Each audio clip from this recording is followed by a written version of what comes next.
of institutions, online classes में myself Jayashree Katiyani.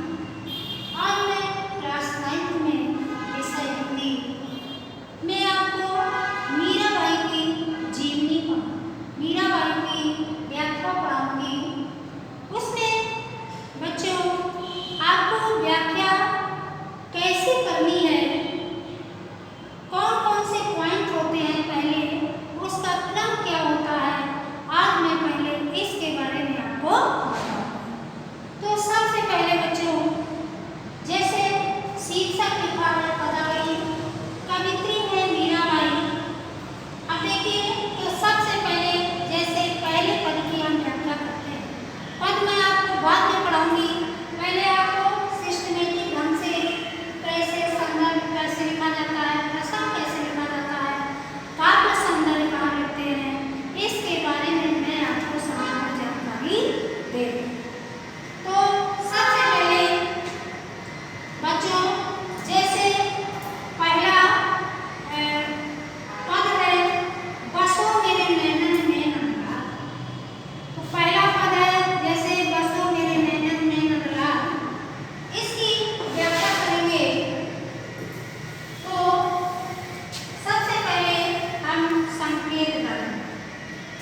पद,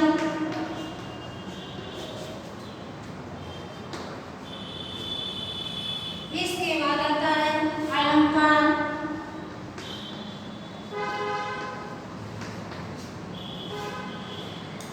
अलंकार में प्रास एवं रूपक,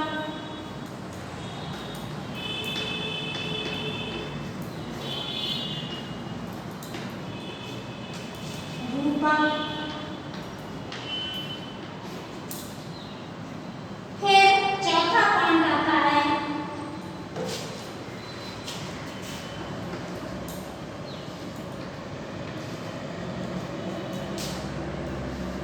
भाषा। राजस्थानी मिश्रित ब्रज भाषा,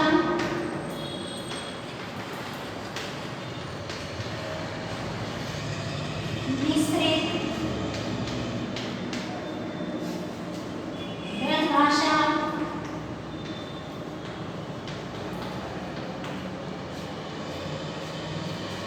शैली। पांचवा पॉइंट आता है शैली,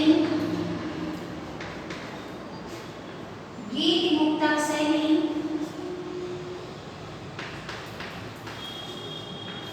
मुक्तक शैली,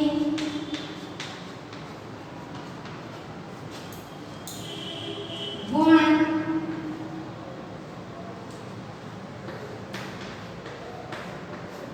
प्रसाद गुण,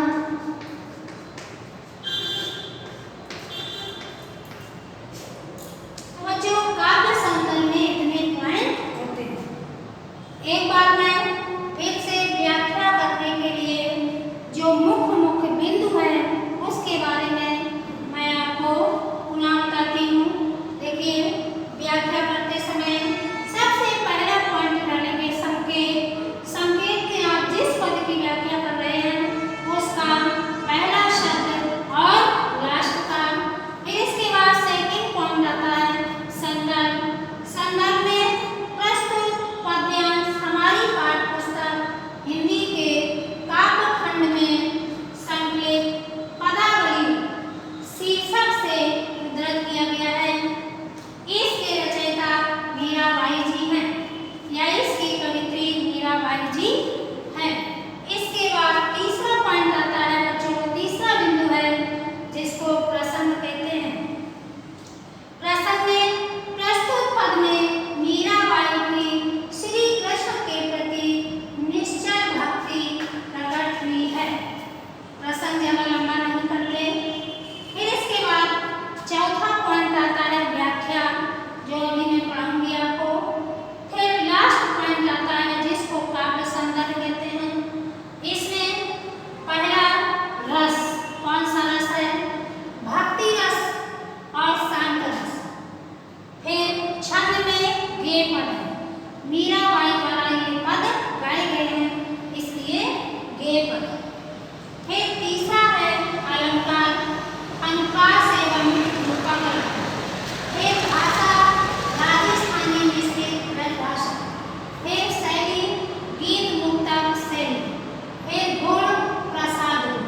तो बच्चों, व्याख्या करने के लिए इतने पॉइंट, इतने बिंदु अति आवश्यक हैं।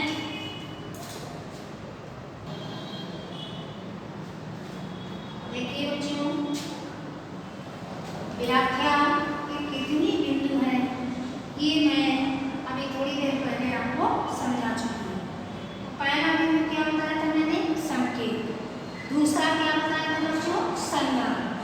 तीसरा क्या बताया था? व्याख्या। अब देखिए, वही व्याख्या मैं आपको पढ़ाने जा रही हूँ।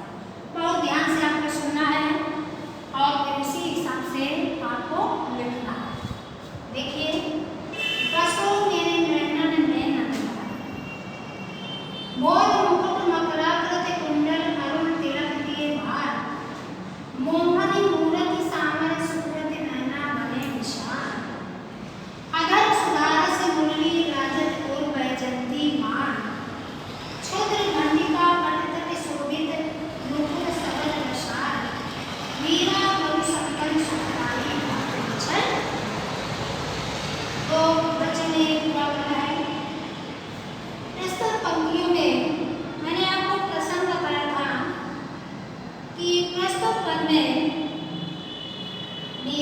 जी भगवान श्री कृष्ण के निश्चल प्रेम को प्रकट कर रहे हैं।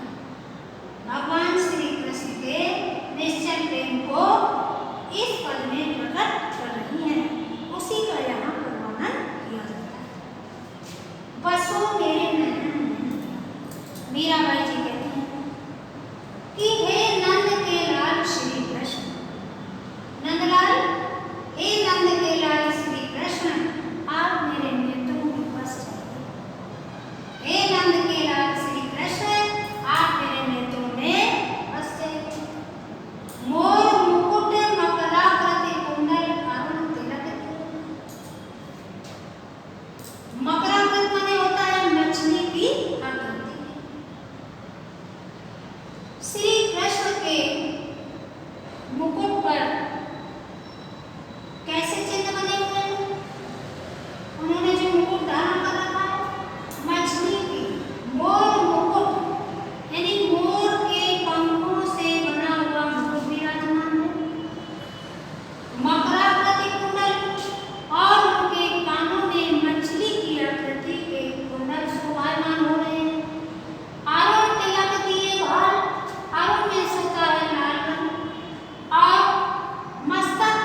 मीराबाई कहती हैं कि मुझे तो राम रूपी रतन धन की प्राप्ति हो गई है। मैंने तो राम रूपी रतन धन को प्राप्त कर लिया है। वस्तु अमोलक दी मेरे सतगुरु।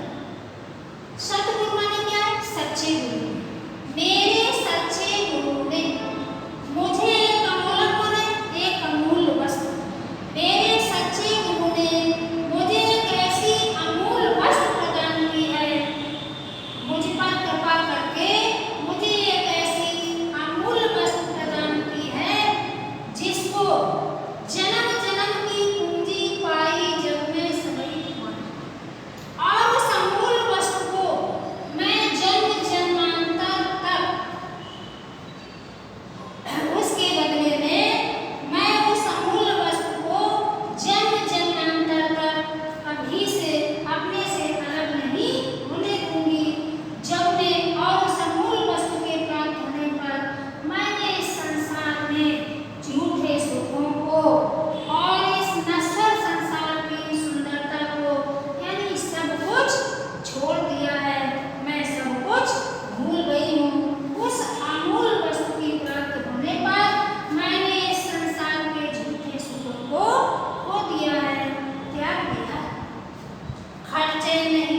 Hello student, welcome to online classes of Shivaji Group of Institutions.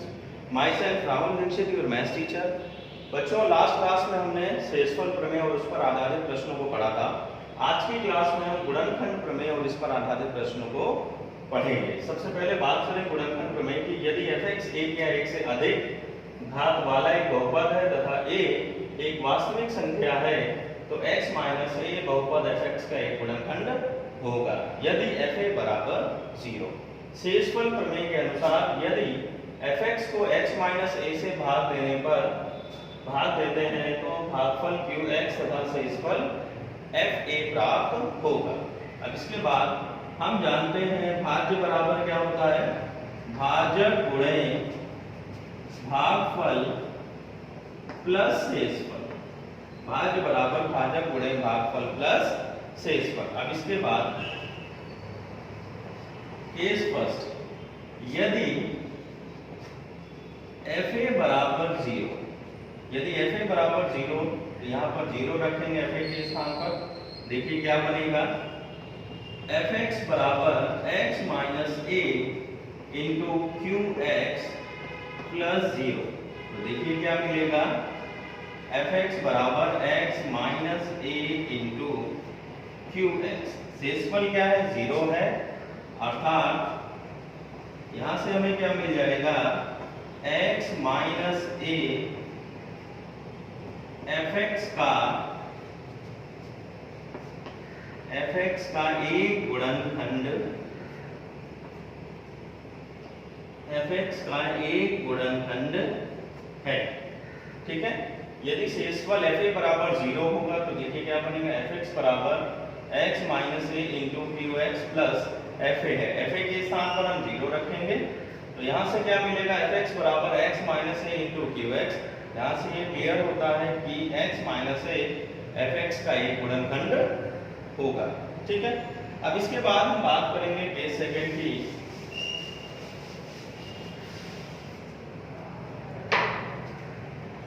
यदि x माइनस a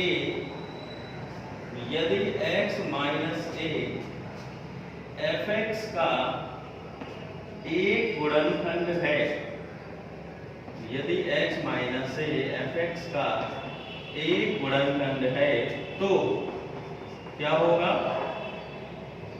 तो इस दशा में जो शेषफल आएगा वो क्या आएगा, 0 आएगा। ठीक है, यदि x माइनस a fx का एक गुणनखंड है तो शेषफल क्या प्राप्त होगा हमें, तो शेषफल 0 प्राप्त होगा। तो शेषफल 0 प्राप्त होगा, अतः यहां से हमें क्या मिल जाएगा, fa बराबर 0। ठीक है ना। अब देखिए इसका मतलब क्या है, यदि fx कोई बहुपद है, x माइनस a से पूर्णतया विभाजित है तो इस दशा में शेषफल क्या प्राप्त होगा, 0 प्राप्त होगा। ठीक है, अब आइए इस पर आधारित हम प्रश्नों को देखते हैं।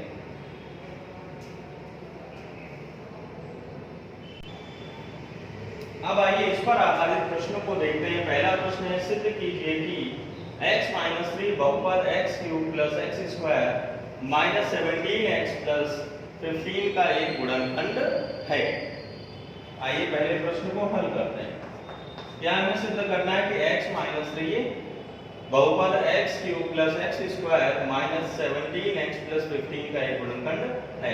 बहुपद को fx मान लेंगे, fx बराबर दिया गया है x cube plus x square minus 17x plus 15। ठीक है, हमें भाग किससे देना है, x माइनस 3 से भाग देना है।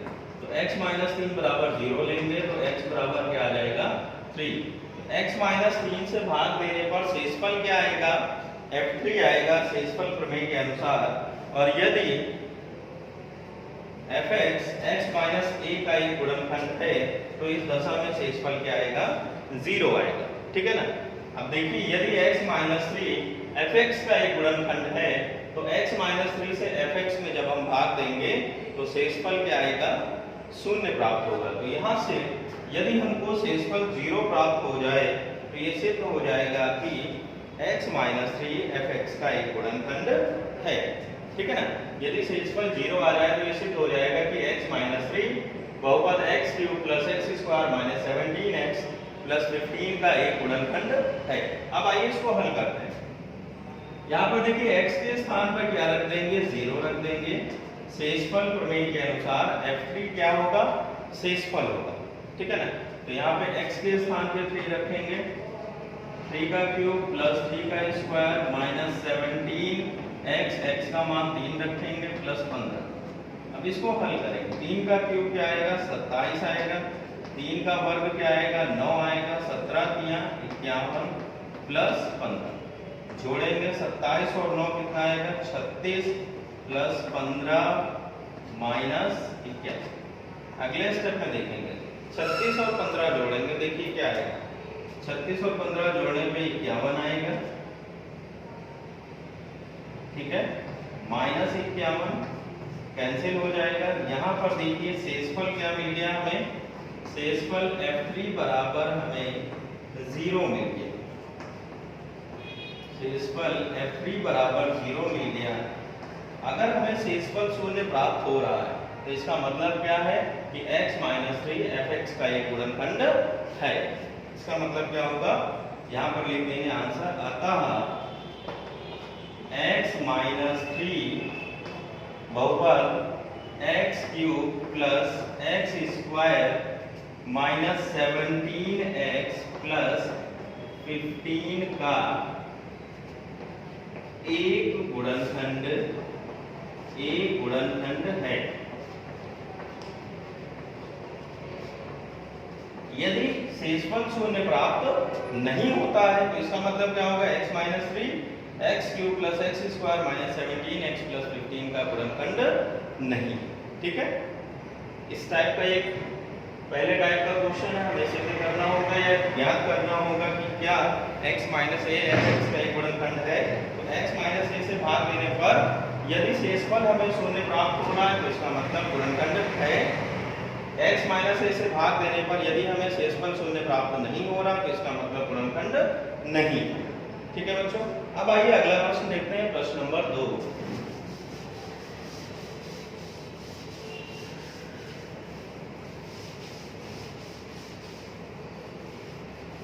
देखिए प्रश्न नंबर 2 क्या है। प्रश्न नंबर 2 है, यदि x माइनस 1 तथा x प्लस 3 बहुपद x cube minus ax square minus 13x plus b के गुणनखंड हो तो a और b का मान ज्ञात कीजिए। तो इसको हम हल करेंगे। ठीक है, हल करेंगे, इसको क्या मान लेंगे, fx बराबर क्या है, बहुपद को हम fx मानेंगे, x cube minus ax square minus 13x plus b। ठीक है, के गुणनखंड x माइनस 1 और x प्लस 3 है। तो हम करेंगे क्या, बारी बारी से हम x माइनस 1 और x प्लस 3 से भाग देंगे। प्रत्येक दशा में शेषफल क्या आएगा, शून्य प्राप्त होगा। इससे हमें a और b के पदों में दो समीकरण प्राप्त होंगे जिन्हें हम हल करके a और b का मान हम अलग अलग ज्ञात कर सकते हैं। अब आइए सबसे पहले हम x माइनस 1 से भाग देंगे। यदि x माइनस 1 बराबर 0 तो यहाँ से x बराबर क्या मिल जाएगा, 1 मिल जाएगा। और देखिए शेषफल जो आएगा f1, शेषफल जो आएगा f1 क्या आएगा, 0 आएगा। अब यहाँ पे x के स्थान पे 1 रखेंगे, माइनस a इंटू 1 का square minus 13 into 1 plus b। शेषफल क्या आएगा, 0, क्योंकि x माइनस 1 fx का एक गुणनखंड है। f माइनस 1 के स्थान पर हम क्या रख देंगे, 0 रख देंगे। देखिए अगले स्टेप में क्या होगा, 1 का क्यूब 1 आएगा, 1 का स्क्वायर 1 माइनस 13 प्लस b। अब देखिए minus 1 minus a minus 13 plus b, minus a इधर आएगा प्लस होगा, प्लस का b पक्षांतर करेंगे माइनस हो जाएगा, और 1 माइनस 13 करेंगे क्या आ जाएगा, माइनस 12। इसको क्या मानेंगे, समीकरण a। ठीक है ना, इसको क्या मानेंगे, समीकरण a। अब इसके बाद देखिए दूसरा गुणनखंड क्या है, x प्लस 3। तो यहाँ पर क्या करेंगे, यदि x प्लस 3 बराबर 0 तो x बराबर क्या मिल जाएगा, माइनस 3। अब यहाँ पर fx क्या है, fx बराबर दिया गया है, बहुपद क्या है x³ minus ax² minus 13x plus b।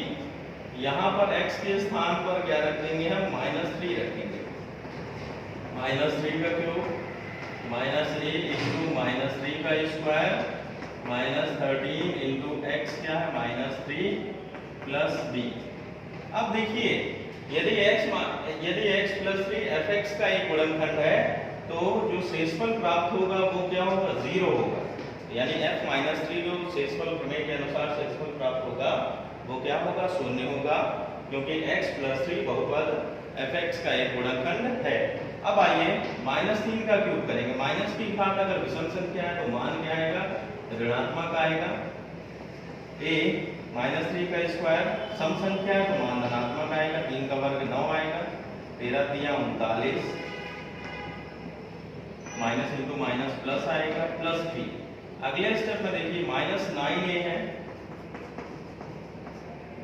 -9a plus b plus 39। अब देखिए -9a इधर आएगा प्लस का हो जाएगा, प्लस b आएगा माइनस b हो जाएगा। 39 में 27 घटाएंगे, ठीक है ना, प्लस का 39 है, 39 में 27 घटाएंगे क्या आएगा, 12 आएगा। ये हो गया आपका समीकरण 2। अब देखिए समीकरण 1 और 2 को हम हल करेंगे, ठीक है। हमें क्योंकि मान किसका चाहिए था, a और b का मान ज्ञात करना था, तो हम करेंगे क्या, समीकरण 1 और 2 को हल करेंगे। यहाँ से हमें a और b का मान मिलेगा। तो समीकरण एक है आपका 9a माइनस b बराबर 12। समीकरण 1 क्या है, a माइनस b बराबर -12 है, ठीक है। तो समीकरण 2 क्या है, 9a माइनस b बराबर में क्या है 12, ठीक है। अब इसको हल करेंगे। हल कैसे करेंगे, दोनों समान चिन्ह हैं तो क्या करेंगे, हम घटाएंगे। समान चिन्ह क्या करेंगे, घटाएंगे, विपरीत चिन्ह क्या करेंगे, जोड़ेंगे। तो यहाँ पर घटाने पर प्लस है माइनस हो जाएगा, और ये हमारा माइनस है तो प्लस हो जाएगा, प्लस है तो ये क्या हो जाएगा माइनस। प्लस b और माइनस b क्या हो जाएगा, कैंसिल हो जाएगा। क्लास 1 में आपने 2 चरों वाले रैखिक समीकरण हल करना सीखा है। अब देखिए -9a प्लस a है, ये आएगा माइनस का a, -12 जुड़ेगा, साइन माइनस का आएगा -24, माइनस से माइनस कैंसिल, a बराबर आ जाएगा 24/8। तो यहाँ से a का मान क्या आ जाएगा, 3, ठीक है ना। a का मान हमें क्या मिल गया, 3। अब हमें निकालना क्या है, b का मान निकालना है। किसी भी समीकरण में हम a के स्थान पे रखेंगे तो हमें b का मान प्राप्त हो जाएगा। कोई भी समीकरण ले लीजिए, a का मान रखेंगे तो हमें b का मान प्राप्त हो जाएगा। चलिए a का मान हम समीकरण 1 में ही रखते हैं। समीकरण 1 क्या है, a माइनस b बराबर क्या है, -12। a माइनस b बराबर -12 है। a के स्थान पर हम क्या रखेंगे, 3 रखेंगे। तो यहाँ पर देखिए 3 माइनस b बराबर है -12, माइनस b बराबर क्या होगा, -12 प्लस 3 है, पक्षांतर करेंगे माइनस होगा। तो b बराबर क्या आ जाएगा, 12 और 3 15, माइनस से माइनस कैंसिल होगा। तो यहाँ से b बराबर मिल जाएगा 15। यहाँ से देखिए a और b का मान मिल गया, a बराबर 3 मिल गया, b बराबर में 15 मिल गया, ठीक है बच्चों।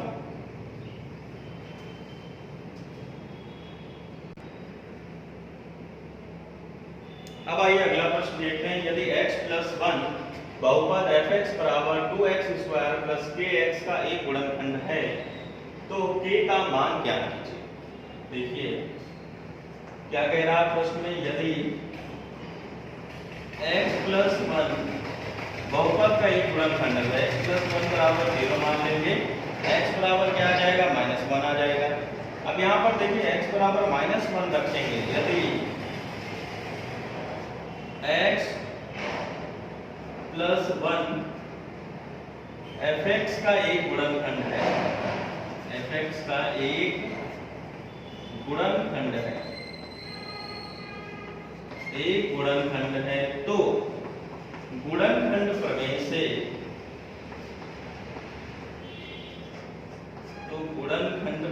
से, जो शेषफल होगा x के स्थान पर -1 रखेंगे, f -1 का जो मान प्राप्त होगा वो हमें क्या प्राप्त होगा, 0। f माइनस 1 का जो मान प्राप्त होगा वो क्या प्राप्त होगा 0। fx बराबर दिया गया है, ठीक है ना। तो x के स्थान पर x प्लस 1 बराबर 0, x के स्थान पर अगर हम माइनस 1 रखेंगे तो f माइनस 1 क्या प्राप्त होगा शेषफल। और यदि x प्लस 1 fx का एक गुणनखंड है तो इस दशा में शेषफल क्या प्राप्त होगा, हमें 0 प्राप्त होगा। अब आइए इसको हल करते हैं। fx बराबर क्या दिया गया है, fx बराबर दिया गया है 2x square plus kx, 2x square plus kx दिया गया है। x के स्थान पर हम क्या रखेंगे, -1 रखेंगे। f minus 1 2x square, x का मान क्या है -1 का स्क्वायर प्लस kx है, k इंटू -1। अगले स्टेप में देखिए f माइनस 1 क्या शेषफल क्या प्राप्त होगा 0 प्राप्त होगा। -1 का स्क्वायर क्या आएगा 1 आएगा। कोई भी संख्या माइनस में है यदि उसके घात सम संख्या है तो मान क्या आएगा धनात्मक आएगा। k इंटू -1 करेंगे तो माइनस के आएगा। अगले स्टेप में 0 बराबर 2 माइनस के, माइनस के पक्षांतर करेंगे तो k बराबर क्या हमें प्राप्त हो जाएगा 2, ठीक है। यदि x प्लस 1 बहुपद fx बराबर 2x स्क्वायर प्लस kx का एक गुणनखंड है तो यहाँ से हमें k का मान क्या प्राप्त हो गया 2, ठीक है। किया गया हमने x प्लस 1 बराबर 0 लिया, x बराबर -1 आ गया।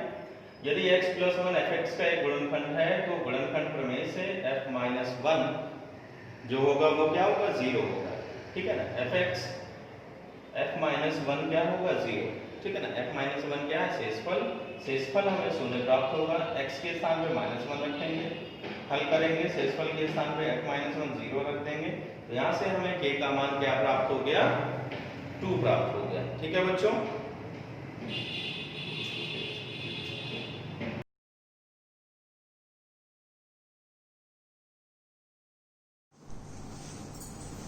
Hello students, welcome to online classes of Shivaji group of institution. ये हमारा ज्योग्राफी का चैप्टर 3 है अपवाह, जिसका मैं पहला वीडियो आपको समझा चुकी हूँ, जिसमें मैंने आपको बताया अपवाह क्या होता है, मैंने बताया जल विभाजक क्या होते हैं, मैंने नदी तंत्र भी बताया था।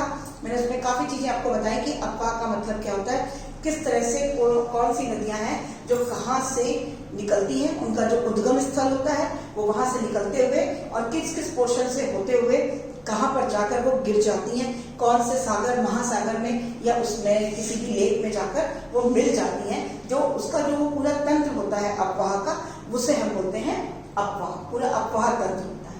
तो आज हम भारत के अपवाह तंत्र के बारे में पढ़ेंगे। कल मैंने थोड़ा सा आपको बताया था कि किस तरह से हिमालय की नदियां और प्रायद्वीपीय नदियां हम इनको 2 भागों में बांटते हैं। और हमने कल आपको बताया कि हिमालय की नदियां, चूंकि हम इसको 3 पार्ट्स में डिवाइड करते हैं, जिसमें हमारी पहली है सिंधु नदी,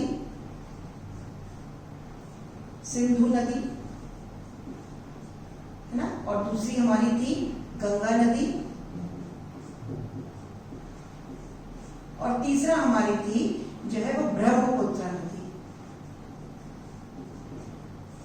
ये जो हमारी जो 3 रिवर्स हैं, ये हमारी मेन रिवर हैं, जिन्हें हम उत्तरी भारत की नदियां भी बोलते हैं। क्यों बोलते हैं? क्योंकि ये हिमालय से निकलती हैं और भारत के उत्तर में स्थित है। क्योंकि हिमालय उत्तर में है और ये हिमालय से निकलती है तो हम इन्हें उत्तर भारतीय नदियां भी बोलते हैं। और जो प्रायद्वीपीय नदियां हैं वो हमारे जो है नीचे के पोर्शन में है, हमारे जो है दक्षिण के पोर्शन में है, तो हम उन्हें दक्षिण भारतीय नदियां बोलते हैं। तो सबसे पहले हम आपको बताएंगे हिमालय की नदियां। तो ये 3 नदियां हैं, जिसमें सिंधु नदी, गंगा नदी और ब्रह्मपुत्र नदी है। सबसे पहले मैं आपको बताऊंगी सिंधु नदी और उसकी जो है वो ट्रिब्यूटरीज को क्या बोलेंगे हम लोग, सहायक नदियां। सिंधु नदी और उसकी सहायक नदी,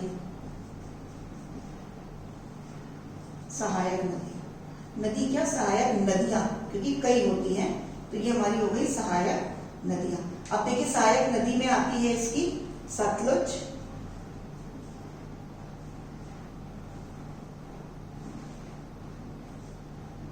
बीस,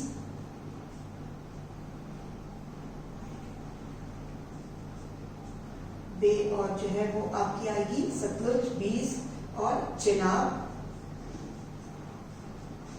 रावी और झेलम। ये आएंगी आपकी सहायक नदियां, किसकी? सिंधु नदी की। ठीक है, फिर आप देखिए गंगा नदी, मैं पहले यहाँ पर आपको सारी बता देती हूँ, उसके बाद मैं बताऊंगी। इसके बाद गंगा नदी की यमुना, गोमती, घाघरा, गंडक और कोसी, ये उत्तर भारत की है जो उत्तरी दिशा में है। और इसके साथ ही साथ हम इनको दो पार्ट में बांट रहे हैं, तो दूसरी हमारी तरफ आएगी चंबल, सोन और बेतवा। ठीक है, और अब ब्रह्मपुत्रा की जो है कोई भी ट्रिब्यूटरी नहीं है। ठीक है, तो ये हमारी सिंधु नदी। अब सबसे पहले हम पढ़ेंगे सिंधु नदी। अब मैं मैप में आपको बताऊंगी कि सिंधु नदी कहाँ से उसका उद्गम स्थल है, फिर वो कहाँ से होते हुए उसकी कौन कौन सी सहायक नदियां हैं और कहाँ पर जाकर वो गिरती है। तो देखिए सबसे पहले यहाँ पर मैं आपको दिखाऊंगी, ये है आपकी मान सरोवर झील। ये मानसरोवर झील है, तो जो हमारी सिंधु नदी है वो मानसरोवर झील से निकलती है और ये इंडिया में इंटर करती है, और यहाँ से ये होते हुए पाकिस्तान से होते हुए ये हमारी बंगाल की अरब सागर में, यहाँ पर अरब सागर है आपका, अरब सागर में जाकर गिर जाती है। ठीक है, तो ये हमारी हो गई सिंधु नदी। यहाँ पे मैं नाम लिख देती हूँ, ये हो गई हमारी सिंधु नदी। ठीक है, तो इसके अब मैंने आपको बताई सहायक नदियां, तो जो सहायक नदियां होती है वो यहाँ से निकलती है, जैसे ये सतलुज यहाँ से निकलती हुई इधर चली जाती है।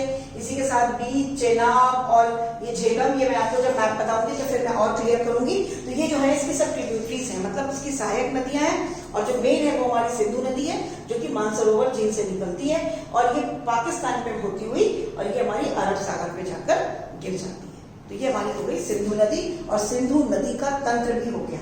दूसरा था गंगा नदी। गंगा नदी देखिए ये गंगोत्री से निकलती है, ये हमारा उत्तराखंड है, ये गंगोत्री से गंगा नदी निकलती है और इस तरीके से देखिए यूपी को क्रॉस करती है, बिहार, और ये पश्चिम बंगाल, और ऐसे पश्चिम बंगाल से होते हुए ये बांग्लादेश में जाकर गिर जाती है और बांग्लादेश को क्रॉस करते हुए बंगाल की खाड़ी में गिर जाती है। तो ये हमारी कौन सी हो गई? गंगा नदी, जो कि गंगोत्री हिमालय के ऊपर हिम से, ग्लेशियर से निकलती है और हमारे यूपी, और जहाँ पे देखिए मैंने आपको बताया कि गंगा, फिर उसके बाद वो इलाहाबाद, बनारस, और उसके बाद जो है बिहार में कोसी बन जाती है, वो वहां से होते हुए ये हमारी बंगाल की खाड़ी में जाकर गिर जाती है। तो ये हमारा दूसरा जो तंत्र हुआ वो हुआ गंगा का, जिसको हम लोग बोलते हैं गंगा नदी का तंत्र। अब तीसरी जो हमारी है जो अब इसकी देखिए बहुत सारी सहायक नदियां भी हैं, जिसमें सबसे बड़ी सहायक नदी जो गंगा की है वो यमुना है, जो गंगा के पैरेलल निकलती है, जिसको हम लोग बोलते हैं, ये यहाँ पर आके गंगा से एक जगह मिलती है जिसका नाम हम लोग क्या बोलते हैं? इलाहाबाद, जहाँ पे हम बोलते हैं। इसके बाद ये बनारस होती हुई फिर यहाँ जाती है, और गंगा जब बांग्लादेश में प्रवेश करती है तो बांग्लादेश में, तो इसका नाम हो जाता है पद्मा, जब ये बांग्लादेश में प्रवेश करती है। इसी के साथ साथ हमने आपको बताया गोमती आप लोगों ने जहाँ तक देखा होगा, लखनऊ में हम लोग देखते हैं गोमती है, तो ये गंगा की ही सहायक नदी है जो कि गोमती बन जाती है। और घाघरा, ये देखिए घाघरा यहाँ से निकलती हुई आ रही है, ये गंडक निकलती है, कोसी निकलती है, जो कोसी है वो बिहार की तरफ जाती है। ठीक है, और घाघरा, तो ये कौन कौन सी? गोमती, घाघरा, गंडक, कोसी, ये जितनी भी है ये सब, और यमुना, ये सब गंगा नदी की उत्तरी तरफ हम जो देखेंगे उत्तरी दिशा में ये गंगा नदी की सहायक नदियां हैं। और ये जो चंबल, सोन और बेतवा है ये इसकी दक्षिण की तरफ यहाँ से निकलती है, चंबल, सोन और बेतवा। तो ये इसकी जो है वो ये उत्तर थी, और ये दक्षिण की तरफ निकलने वाली नदियां हैं जो कि गंगा की सहायक नदियां हैं। तो आपने देखा कि किस तरीके से एक नदी में कितनी सारी नदियां जो है वो निकलती हैं जो कि उसकी सहायक नदियां कहलाती है। तो ये हमारा गंगा का तंत्र हो गया। तीसरा ब्रह्मपुत्र का, देखिए ब्रह्मपुत्र का जो तंत्र है वो यहाँ से देखिए हमने आपको बताया था, यहाँ से हमारी जो है सिंधु नदी निकलती है, इसी के पास से ही ये तिब्बत में और चाइना से, चीन से होते हुए ये हमारी ब्रह्मपुत्र नदी और ये अरुणाचल प्रदेश से भारत में प्रवेश करती है और ये अरुणाचल प्रदेश और असम को क्रॉस करते हुए ये देखिए बांग्लादेश में प्रवेश कर रही है और बांग्लादेश से ये यहाँ पे गंगा नदी से मिलती है और उसके बाद बंगाल की खाड़ी में गिर जाती है। तो ये जो हमारी नदी हुई ये हमारी है ब्रह्मपुत्र नदी। ये भी काफी बड़ी रिवर है और जब ये इंडिया में प्रवेश करती है तो इसका नाम ब्रह्मपुत्र है। जब ये चाइना में होती है तो इसको ट्वांग्सो बोलते हैं और जब ये बांग्लादेश में प्रवेश करती है तो इसका नाम जमुना हो जाता है। इसको यमुना से बिल्कुल भी कंफ्यूज मत हो। यमुना गंगा की सहायक नदी है जो कि भारत में है और जो जमुना है वो ब्रह्मपुत्र की सहायक नदी का नाम है। सहायक नदी का नाम भी नहीं है, ब्रह्मपुत्र का ही नाम है जो कि बांग्लादेश में प्रवेश करते टाइम उसका नाम जमुना हो जाता है। जैसे गंगा नदी का बांग्लादेश में प्रवेश करते टाइम नाम पद्मा हो जाता है। तो इस तरीके से जमुना और पद्मा ये दोनों या फिर हम बोलेंगे गंगा और ब्रह्मपुत्र जब यहाँ पर मिलती है तो यहाँ पे सबसे विश्व का सबसे बड़ा डेल्टा का निर्माण करती है जिसका नाम है सुंदरबन डेल्टा, जिसे हम सुंदरबन डेल्टा के नाम से जानते हैं। तो इस तरीके से हमने देखा कि किस तरीके से ये हमारी सहायक नदियां जो हैं, जो तीन जो मेन हिमालय की नदियां हैं वो सिंधु, गंगा और ब्रह्मपुत्र है और किस प्रकार से इनकी जो सहायक नदियां हैं जो कि कहाँ से निकलती हैं और कहाँ पर जाती हैं और इस तरीके से ये इन पोर्शन को ऊपर के जितना भी नॉर्थ की तरफ में देखिए आपने देखा होगा कि देखिए हमारा जो नॉर्थ का उत्तरी भारत का मैदान है वो हमेशा नदियों से भरा हुआ है। इसीलिए उत्तरी भारत का जो मैदान होता है वो बहुत ही ज्यादा उपजाऊ होता है, वहाँ पे जनसंख्या भी बहुत ज्यादा होती है। क्यों? क्योंकि वहाँ पे ज्यादा से ज्यादा कृषि की जा सकती है, वहाँ पे लोगों को पानी की सुविधा बहुत ज्यादा है, तो संसाधन जहाँ ज्यादा मिलते हैं, ज्यादा पानी और अच्छी मिट्टी, क्योंकि यहाँ पे जरूर मिट्टी भी पाई जाती है जिसकी वजह से कृषि करना बहुत आसान हो जाता है और इसीलिए वहाँ पे जनसंख्या भी बहुत ज्यादा मिलती है। तो आज हमने हिमालय नदियों के बारे में पढ़ा। That's all for today. Thank you. Have a nice day.